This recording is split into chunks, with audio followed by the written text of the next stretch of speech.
Hi friends, welcome back to home style preparation Telugu. ఈరోజు అయితే నేను చిదంబరం టెంపుల్కి వెళ్ళాను. సో నాతో పాటు మీరు కూడా చూడాలని ఈ వీడియో నేను పోస్ట్ చేస్తున్నాను. మీరు కనుక అరుణాచలం వెళ్దామని ప్లాన్ చేస్తే ఈ టెంపుల్ని కూడా యాడ్ చేసుకోండి. అరుణాచలం నుంచి జస్ట్ 3 hours జర్నీ మాత్రమే ఈ టెంపుల్కి.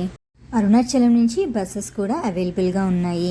మీరు ఈ టెంపుల్కి వెళ్ళే ముందు ఒక 2 kilometers డిస్టెన్స్లోని తలై కాళీ అమ్మన్ టెంపుల్ ఉంటుంది. ఆ అమ్మవారిని దర్శనం చేసుకున్నాక ఈ టెంపుల్కి రండి.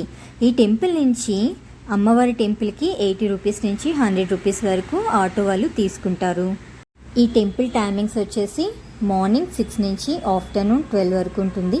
అలాగే ఈవినింగ్ 5 నుంచి నైట్ 10 వరకు ఉంటుంది. వీడియో లాస్ట్ వరకు చూసినట్లయితే ఈ టెంపుల్ నుంచి ఇంకేం ప్లేసెస్కి వెళ్ళాలి, ఏం చూడాలన్నది కూడా నేను క్లియర్గా ఎక్స్ప్లెయిన్ చేయడం జరిగింది.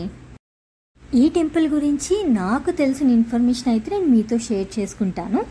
ఈ ప్రపంచంలోనే అతిపెద్ద శివాలయం ఈ చిదంబరం టెంపుల్.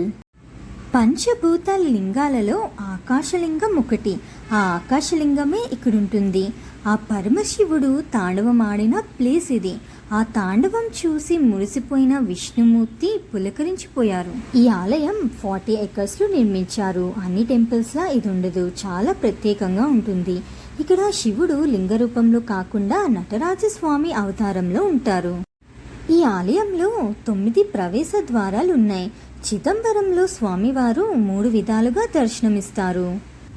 మొదటిది ఆనంద తాండవం చేస్తున్న నటరాజస్వామి స్వరూపం. రెండోది చంద్రమౌళి స్ఫటికలింగ రూపం. ఈ స్ఫటికలింగం అయితే మనకి చూడడానికి వీలవ్వదు. వాళ్ళు అభిషేకం చేయడానికి కొన్ని టైమింగ్స్ అంటూ ఉంటాయి, మార్నింగ్ అండ్ ఈవినింగ్. అదే టైంలో బాక్స్లో నుంచి తీసి ఆ స్ఫటికలింగంకి అభిషేకం అన్నది చేస్తారు. అదే టైంలో మీరు ఉన్నట్లయితే మీరు అభిషేకంని చూడొచ్చు.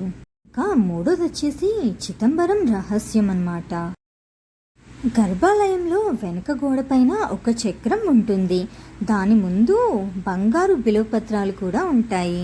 ఇవేమీ కనిపించకుండా ఒక అడ్డుతెర అన్నది వేసేస్తారు. పూజ అయిన తర్వాత హారతి ఇస్తున్నప్పుడు చిదంబరం రహస్యం ఒక తెర అన్నది తీసి హారతిస్తారు. ఆ టైంలో మీరు ఉన్నట్లయితే మీరు చిదంబర రహస్యం అన్నది మీరు కూడా చూడొచ్చు. మెయిన్ టెంపుల్ నుంచి కొంచెం బయటకు వచ్చినట్లయితే చుట్టుపక్కల చిన్న చిన్న టెంపుల్స్ కూడా ఉంటాయి. ఇక్కడైతే విష్ణుమూర్తి టెంపుల్ కూడా ఉంటుంది. సుబ్రహ్మణ్యేశ్వర స్వామి కూడా ఉంటారు. ఈ టెంపుల్లో ఎవరైనా దీపాలు పెట్టుకోవాలనుకుంటే మీకు ప్రత్యేకంగా ఒక దీపాలు పెట్టుకోవడానికి ఒక ప్లేస్ కూడా ఉంటుంది. మీరు అక్కడికి వెళ్ళి దీపాలు అన్నది వెలిగించుకోవచ్చు. సో ఇదండి ఈ టెంపుల్ అన్నమాట. చూసి ఎంజాయ్ చేయండి. ఈ టెంపుల్ దగ్గరలోనే మనకి రూమ్స్ అన్నవి అవైలబుల్గా ఉంటాయి. రూమ్స్ ఏంటంటే స్టార్టింగ్ ప్రైస్ 800 నుంచి 2000 వరకు ఉన్నది. ఈ టెంపుల్ దగ్గరలోనే ప్యూర్ వెజ్ రెస్టారెంట్స్ కూడా ఉన్నాయి. ఫుడ్ బాగుంది అక్కడ. టెంపుల్ చూడడం కంప్లీట్ అయిపోయిన తర్వాత మీరు పిచ్చవరం మ్యాంగ్రోవ్ ఫారెస్ట్కి కూడా వెళ్ళొచ్చు. ఇక్కడ నుంచి ఒక 15 kilometers డిస్టెన్స్లో ఉంటుంది. అక్కడ మ్యాంగ్రోవ్ ఫారెస్ట్లో మీరు బోటింగ్ కూడా చేయొచ్చు. అది కూడా ఆ ప్లేస్ కవర్ చేసిన తర్వాత మీరు ఇంకా పాండిచ్చేరికి వెళ్ళిపోవచ్చు. పాండిచ్చేరికి కూడా బస్సెస్ అవైలబుల్గా ఉంటాయి ఈ ఫారెస్ట్ నుంచి. మీకు నేను ఇచ్చిన ఇన్ఫర్మేషన్ యూజ్ అవుతుందని అనుకుంటున్నాను. Thanks for watching my channel. నా ఛానల్ కనుక నచ్చినట్లయితే లైక్ చేయండి, షేర్ చేయండి, సబ్స్క్రైబ్ చేసుకోవడం మాత్రం మర్చిపోకండి. సబ్స్క్రైబ్ చేసుకున్న తర్వాత బెల్ ఐకాన్ క్లిక్ చేసినట్లయితే నేను ఎప్పుడైనా కొత్త వీడియోస్ పెట్టినప్పుడు మీకు నోటిఫికేషన్స్ అన్నవి వస్తాయి. కొత్త వీడియోస్ మీరు కూడా మిస్ అవ్వకుండా ఉంటారు.